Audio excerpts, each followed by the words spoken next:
While browsing at my local thrift store, I came across these packs of caster wheels. I have this old chair that's been kicking around in my garage, and we are going to cut off the back of the chair. With my chair back off, I took the chair and I flipped it over onto the seat. This is where we're going to add in our caster wheels from the thrift store. So I took a 1/2-inch spade bit and I just drilled down into the top of each leg.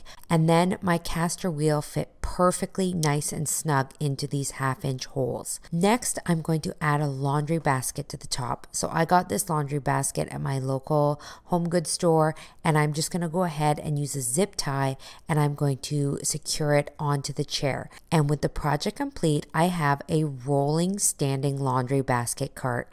And this is so convenient for me. Not have to bend over and pull the clothes out of the dryer and bend over a laundry basket. I just love how easy this project was, and it's just functional farmhouse pretty.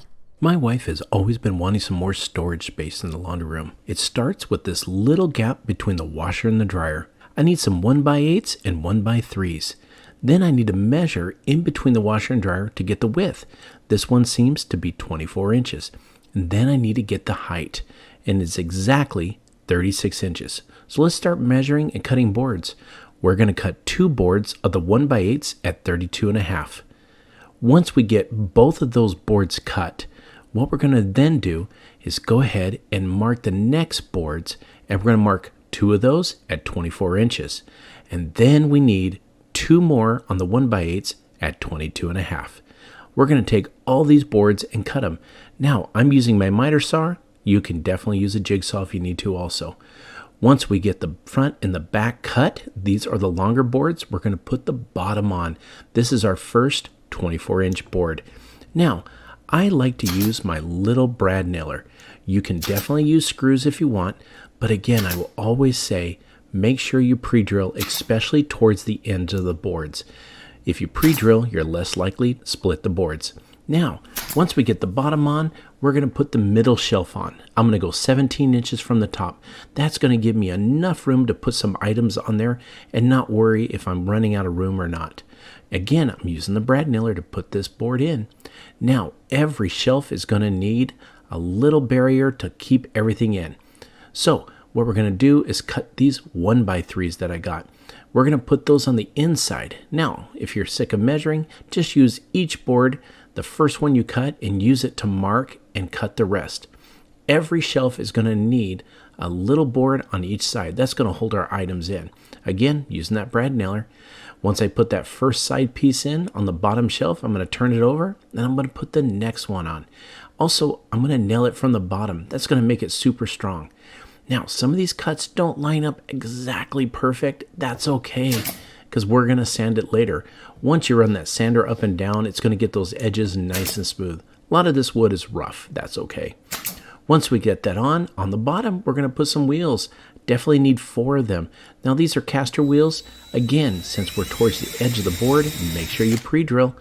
And we want to make sure the screws we put in are not too long. There's nothing worse than those popping out at the bottom. Once we get that wheel on, it's going to be perfect. Look how it spins just like this. It's great. Now for the top. That's the last board we got, and it's 24 inches. And I got a surprise. We're going to put a hinge on the back. As you can tell, this is definitely the back of the board just because of that little blemish on that piece of wood right there. Once we get that hinge on, look at that. I've got a little hiding shelf right there. Now, what I need to do is sand it. A lot of these boards feel smooth, but we want to sand them because they got a little bit of a film on them. So run some 80 grit, then up to 220, run it up and down the sides and make it look nice. And then you can either paint or put your favorite stain on. I like to stain it with a rag. Makes it go on and nice and even for me. Now, what we're going to do, we're going to get this all stained up. I'm going to put a handle on it, and it's time to put it in place. And just look at that. It fits right in between the washer and the dryer. And with that handle, I can pull it out and store all my items there. Now, the best part about that little hidden spot on top is you don't have to pull it out every time. This is going to have our pods, and we can also grab our dryer sheet, so we're not pulling it out between every load. Today we're gonna turn this old thrifted window into a laundry room sign. So we're gonna start by just cleaning this up, getting the dirt off the window, sanding down the outside and applying a fresh coat of paint.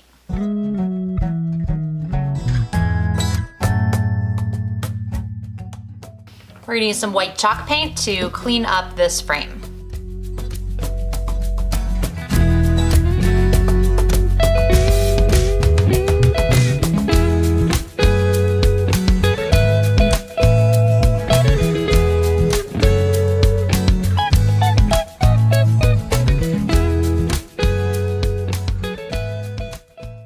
Now this is a pretty old window and the glass in here isn't that stable. So we're gonna flip it over and just apply a line of silicone all the way around so that we can ensure that this glass really sticks in.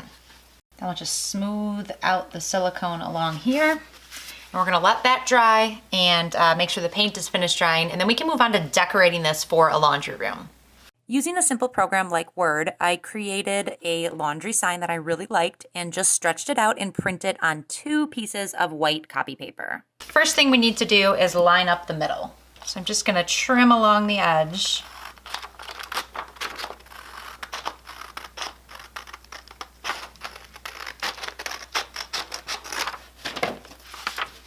So that it lines up right here. Now we're gonna flip it over, and this is again the back side of the window, and center it on the window. All right, then we flip it over. And we've got a variety of paint pens here. These are black oil-based paint pens in a really thick tip, medium, and fine. And then I've just got a scrap piece of paper here. To get the paint flowing in a new pen, you're just gonna bounce it up and down until it starts coming out. And you'll see the tip turn the color of your paint. So the tip will start to turn black, and then we can use it. So then we're just gonna trace over the letters here.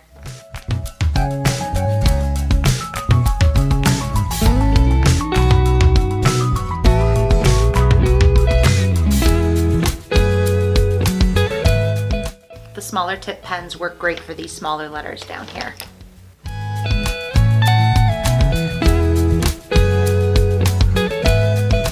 Once you've gone over everything with your paint pen, it's a good practice to come back and pull this off and check and see how everything looks. Now I think that looks fantastic. I do see a little gap right here. So I'm just gonna come back with my pen then and fill in any of those gaps that I may have missed to make these look like really solid letters. So to hang this up, I'm just adding a big piece of rope to the back.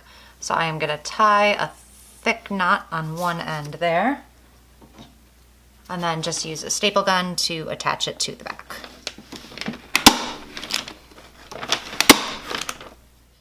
So this simple laundry sign was made from an old window and a black paint pen. I hope this technique has inspired you to go create something for your own home. Thanks for watching. We'll see you next time.